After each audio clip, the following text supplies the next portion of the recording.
Olá, meus amigos do canal G. Vital, mais um vídeo aí para o nosso crescimento.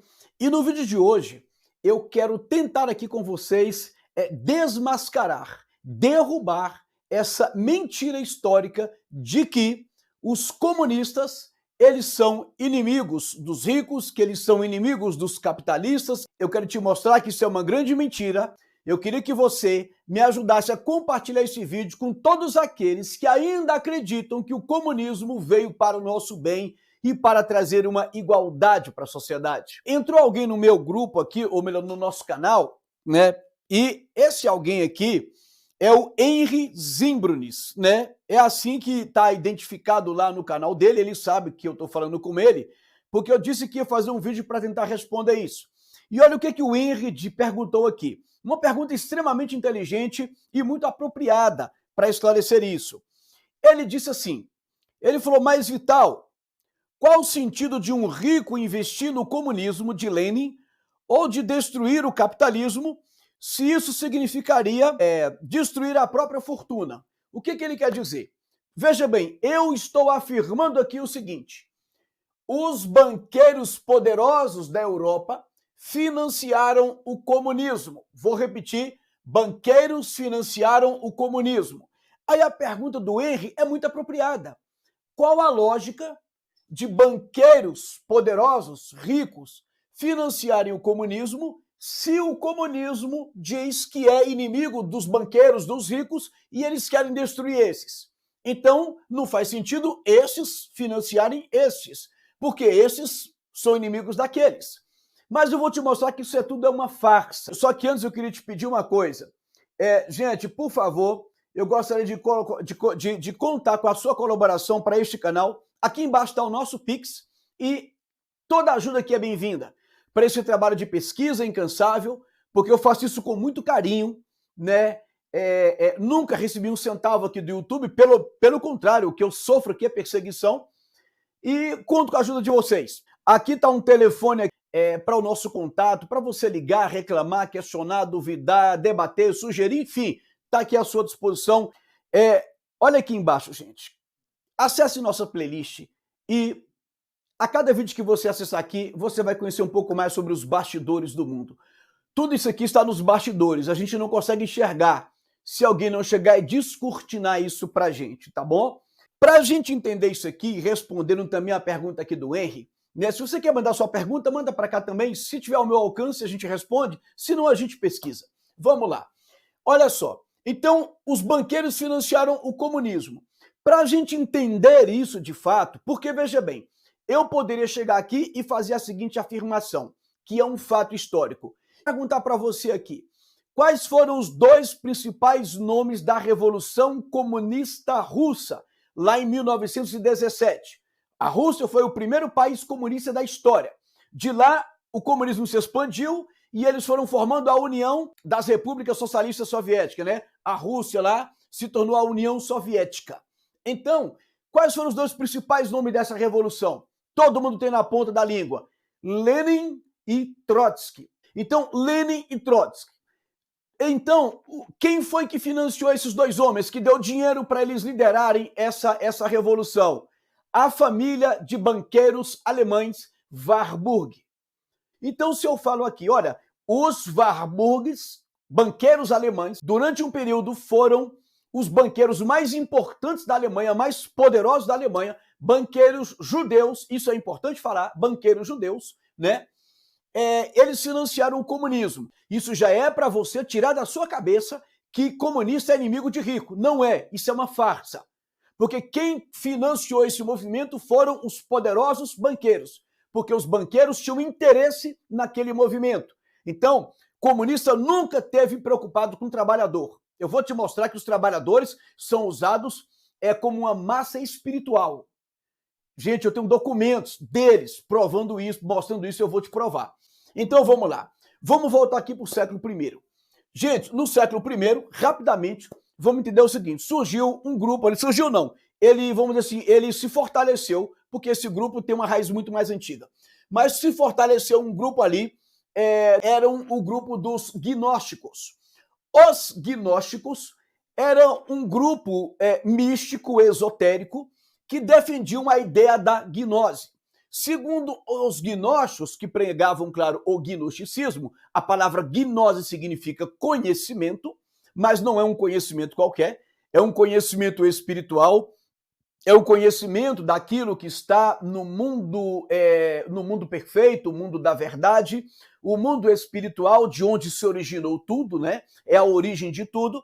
Eles acreditam que a salvação se dá quando nós chegamos a este conhecimento. Esse conhecimento está dentro do próprio homem, o homem tem que acessar esse conhecimento, buscar essa iluminação, e aí, quando ele alcança essa iluminação, ele então alcança a sua própria salvação. Então, esse grupo aqui de gnósticos, ele se fortaleceu nesse período, ele começou a tomar um corpo, e nesse mesmo período, paralelamente, surge um grupo de judeus místicos. Quando eu falo judeus místicos, é porque esses judeus, esse misticismo judaico, não é o judeu que acredita no Antigo Testamento, como a gente imagina, né, que Deus de fato criou Adão e Eva, que Deus chamou Abraão, e que Abraão teve Isaac e Jacó teve 12 filhos, e dos filhos surgiram 12 tribos, e aí surge a nação de Israel, porque Deus muda o nome de Jacó para Israel, e aí eles vão para o Egito, Deus chama Moisés. Não. Esses judeus místicos acham que tudo isso aí, praticamente, quase tudo, é apenas uma forma simbólica, eles são exatamente místicos. E onde nasce esse misticismo? Quando Israel está cativo lá em Babilônia, a Bíblia vai citar isso, esses judeus, eles são contaminados pelo paganismo babilônico. Esses judeus, eles vão beber das águas ali do paganismo, do esoterismo babilônico, e isso dá no tempo ali de Ezequiel, de Daniel, do profeta Jeremias. E o que acontece? Então, Babilônia, por um período ali, ela é uma nação mais poderosa da terra. Logo em seguida, os persas se levantam como uma nação mais forte ainda. Então, a Pérsia vem e ela conquista a Babilônia. Aqueles judeus que estão em Babilônia, eles passam a estar, então, sob o domínio dos persas. Então, aqueles judeus também vão se contaminar com todo o paganismo da Pérsia, inclusive com o zoroastrismo e tal, aquela coisa toda. E esses judeus também já estavam contaminados com muito do misticismo do Egito. Então, você tem aí um sincretismo religioso que é totalmente avesso àquilo que está no Antigo Testamento. Então, eles vão reinterpretar o Antigo Testamento segundo uma visão mística. E aí vai ter uma divisão até entre eles, né? Existem muitos livros de rabinos que explicam isso. Então, o que acontece? Eles acreditam, olha que curioso, eles acreditam, você vai entender onde isso vai parar no comunismo. Eles acreditam que eles então alcançaram um conhecimento superior, uma iluminação, e eles vão dizer que, resumidamente, que lá no Éden, a serpente, alguns deles dizem que foi Deus, mas eles dizem geralmente que foi a serpente quem passou algumas ciências sagradas àquele casal que estava no Éden. Então, eles vão herdar esse conhecimentos dessas ciências sagradas, eles vão acreditar que essas ciências é que vão ser a base para a construção do mundo, para o andamento da sociedade. Essas ciências, elas vão explicar toda a formação do cosmos, todas as questões espirituais do cosmos, do universo. Inclusive, essas ciências, elas vão direcionar o homem para o andamento do universo. Como conduzir a humanidade? Quem irá conduzir? Os que alcançaram a iluminação. Esse grupo de homens iluminados. Detalhe, esse grupo de judeus aqui vão se tornar as pessoas mais ricas da Europa, todo mundo sabe disso. Há um momento no século XV que o homem mais rico da Europa era um judeu. Lembrem-se, não estou falando do judeu ortodoxo que acredita no Antigo Testamento. Eu estou falando de judeus místicos. Esses judeus vão se tornar muito poderosos, eles vão trabalhar com finanças, com empréstimos e vão se tornar os principais banqueiros da Europa. Então eles vão carregar o poder financeiro, o poder político e, ao mesmo tempo, uma crença mística.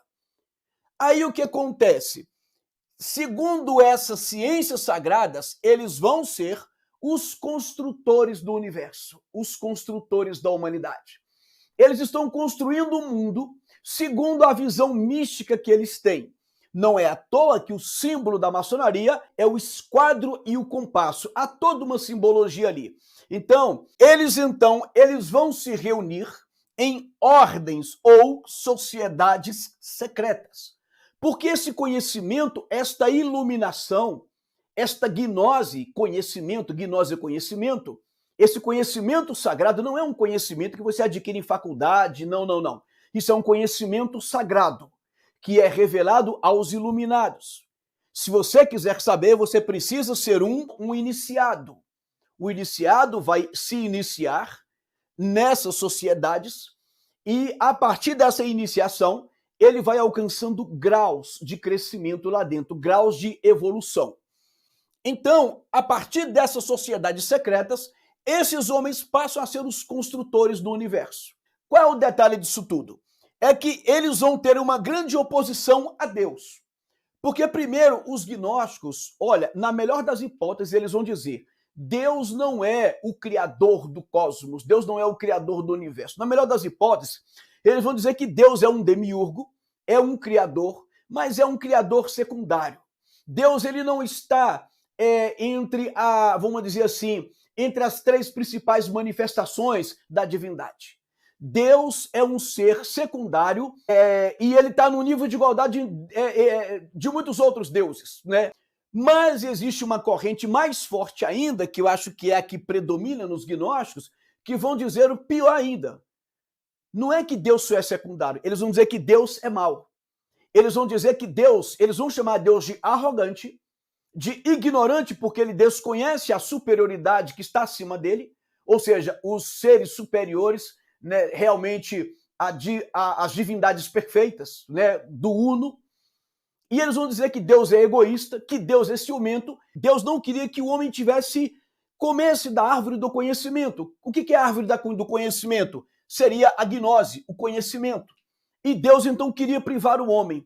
E aí o que acontece? Eles vão dizer: esse Deus é egoísta. Por isso, eles também vão acreditar que o cristianismo é uma farsa. Por quê? Porque, segundo eles, a salvação não se dá através de Jesus Cristo Salvador. Jesus nunca foi o Filho de Deus encarnado. Jesus Cristo nunca morreu por causa de pecados. Ele vai dizer que a salvação se dá através do alcance da gnose, do espírito crístico. Então, Cristo não é uma pessoa, não foi o Filho de Deus. É um espírito, vamos dizer assim, é como se fosse a terceira pessoa da Trindade. Eles não chamam de terceira pessoa da Trindade, mas é para a gente entender. Então, é uma manifestação em terceiro grau, vamos colocar assim. E eles vão dizer, então, que a salvação se dá quando você alcança esse Cristo, essa esfera espiritual. E então eles vão dizer que Jesus foi apenas um grande iluminado como foi tantos outros por aí, como Buda, Maomé, Confúcio e por aí vai. Então, o cristianismo é uma farsa. Logo, a Bíblia precisa ser extinguida, porque a Bíblia também é uma farsa. Aí você começa a entender o que está acontecendo hoje no mundo. Você começa a compreender o que está acontecendo, porque são eles que controlam o mundo. Então, vamos lá. Aí tem um problema, gente, que eu acho maior ainda. É que Lúcifer vai passar a ser o libertador. Por quê?